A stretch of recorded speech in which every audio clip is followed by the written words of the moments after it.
Hello मेरे बच्चों, स्वागत है आपका अपने यूट्यूब चैनल अरविंद राज फूड कोचिंग क्लास में। तो चलिए बेटा स्टार्ट करते हैं आज क्लास। आज हम आपको बताएंगे क्लास 10th जो पढ़ा रहे थे भौतिक विज्ञान, जिसको इंग्लिश में क्या रसायन विज्ञान केमिस्ट्री बोलते हैं ना, भौतिक विज्ञान तो फिजिक्स होती है। ठीक है, इसमें आपको उष्मा छेपी तक बताया गया था। उष्मा शोषी उष्मा छेपी सब रिएक्शन बता दी गई थी, मैम ने पढ़ाया था।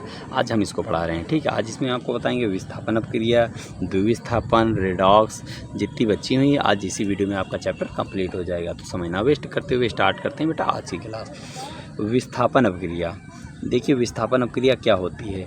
ऐसी अपक्रिया जिसमें किसी यौगिक के अणु के किसी एक परमाणु अथवा समूह के स्थान पर कोई दूसरा परमाणु अथवा समूह आ जाता है, विस्थापन अपक्रिया कहलाती है।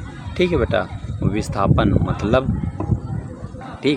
मतलब दो लोग हैं। जैसे मान लो हम यहाँ पर बैठे हैं, हमारे यहाँ पर कोई आके और दूसरा बैठ जाता है तो क्या कहलाएगी, विस्थापन कहलाएगी ना। हम यहाँ बैठे हैं, हमको यहाँ से उठा दीजिए हमारी सीट से। आपको जैसे मान लीजिए आप सीट पे आगे वाली सीट बैठे, एक दोस्त आपका पीछे वाली सीट बैठा है, तो आपको आगे से उठा के पीछे उठा दे, उस पीछे वाले को उठा के आगे पर बैठा दे, तो क्या कहलाएगी, विस्थापन अपक्रिया कहलाएगी। जैसे देखिए यहाँ पे, जैसे मैंने रिएक्शन किया है, जिंक लिया है और कॉपर सल्फेट लिया है। जिंक और कॉपर सल्फेट की रिएक्शन कराएंगे तो इस पे देखो प्लस चार्ज होता है, SO4 पे माइनस, तो क्या बन जाएगा, और इस पर प्लस, तो प्लस वाला बेटा माइनस के पास जाता है। ठीक है, तो जिंक सल्फेट बनेगा, ZnSO4 बनेगा और कॉपर। ठीक है, तो देखो ये इसके साथ जुड़ा था तो इसको इसने हटा दिया, यहाँ से जिंक जुड़ गया यहाँ पे ना, जिंक सल्फेट हो गया, था क्या कॉपर सल्फेट, तो ये क्या कहलाएगी, विस्थापन अपक्रिया। दूसरा देखो फेरस है, ठीक है, कॉपर सल्फेट है, तो जब फिर इसमें माइनस चार्ज होता है तो फेरस के साथ जुड़ जाएगा सल्फेट, तो क्या हो जाएगा, फेरस सल्फेट और कॉपर। ठीक है, ये इसके साथ जुड़ा था, हट गया, इसको हटा दिया, आ गया फेरस, तो ये हमारी विस्थापन हो गई। अब बेटा आगे देख लीजिए द्विविस्थापन क्या होती है।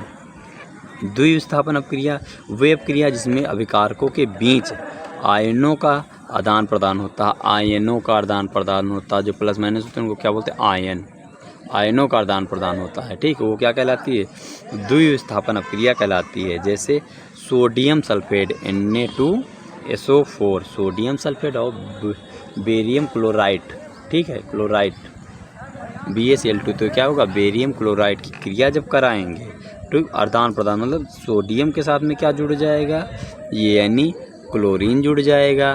ठीक है, और सल्फर के साथ में क्या जुड़ जाएगा, बोरान जुड़ जाएगा। यानी इसे रिएक्शन कराओगे तो क्या बना, सोडियम क्लोराइड बन गया ना, सोडियम क्लोराइड बन गया, और बेरियम के साथ में क्या जुड़ गया, सल्फेट, तो क्या हो गया, बेरियम सल्फेट। तो ये द्विविस्थापन मतलब दो लोगों का आदान प्रदान।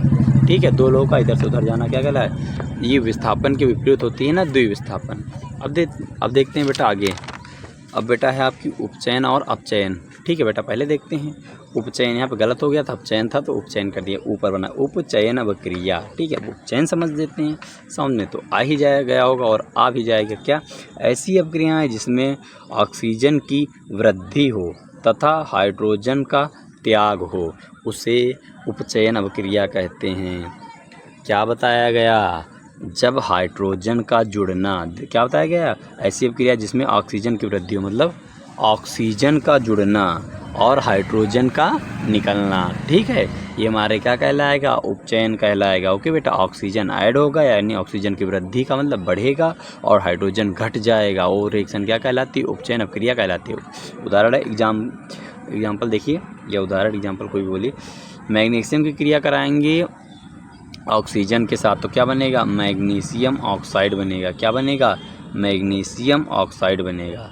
ठीक है, तो समझ में आ गया होगा, ऑक्सीजन जुड़ गया है ना और हाइड्रोजन का त्याग हो जाता है, यही तो बताया गया है।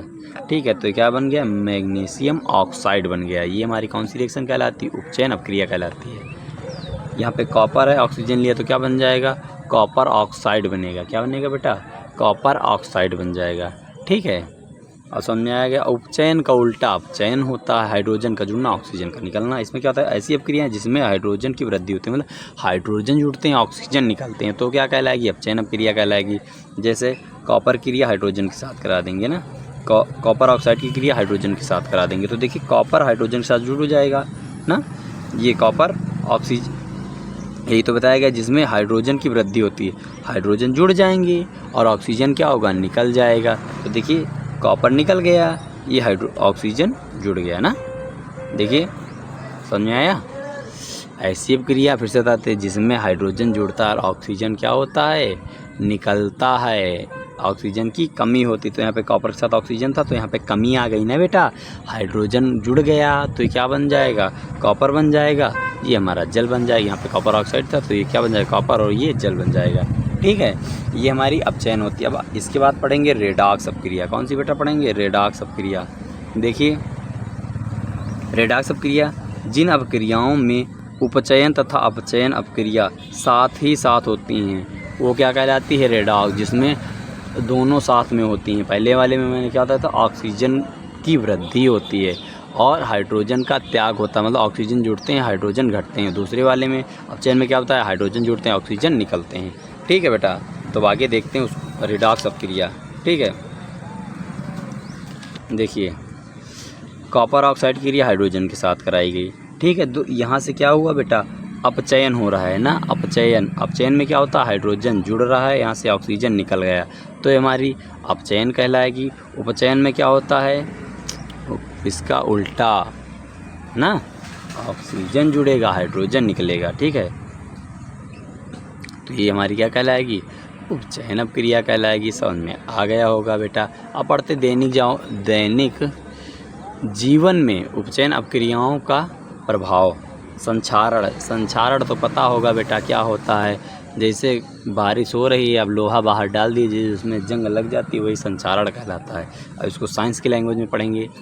जब कोई धातु अपने आसपास अम्ल, आर्द्रता आदि के संपर्क में आती है, अम्ल, आर्द्रता आदि के संपर्क में आती है, तब ये संक्षारित हो जाती है। ठीक है, मतलब जंग लग जाती है, वही क्या हो जाता है, संक्षारित हो जाती है। इस प्रक्रिया को संक्षारण कहते हैं। उदाहरण क्या है बेटा, देख लीजिए। चांदी के ऊपर काली परत, तांबे के ऊपर हरी परत, यानी चांदी के ऊपर काली काली परत पड़ जाती है, वो क्या कहलाती है, संक्षारण कहलाती है। इसी तरह तांबे के ऊपर कैसी हरी परत पड़ जाती है, चढ़ना, लोहे पर जंग लगना, ये क्या कहलाता है बेटा, संक्षारण कहलाता है। ठीक है, फिर विकृत गंधिता, चलो वाइस आ रही है बट बता देते हैं, लास्ट बता है।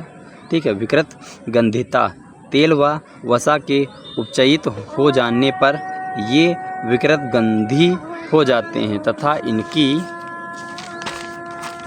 इनकी आगे देख लीजिए बेटा, लास्ट बचा है, इनकी व स्वाद में परिवर्तन आ जाता है, परिवर्तन हो जाता है। स्वाद में क्या हो जाता है, परिवर्तन हो जाता है। इनमें प्रतिऑक्सीकारक मिलाकर अथवा भोज्य पदार्थों को निर्वर्तित पात्रों में रखकर, किसमें, निर्वर्तित पात्रों में रखकर अथवा नाइट्रोजन प्रवाहित करके, इसमें क्या करेंगे, नाइट्रोजन प्रवाहित करके इस प्रक्रिया को रोका जा सकता है।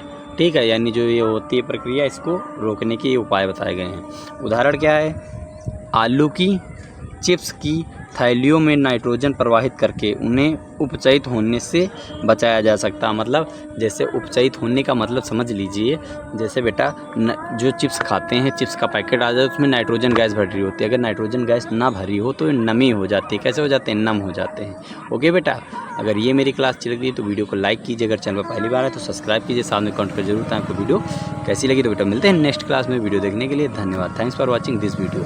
थोड़ी नमाज हो रही तो उसकी वॉइस आ रही है।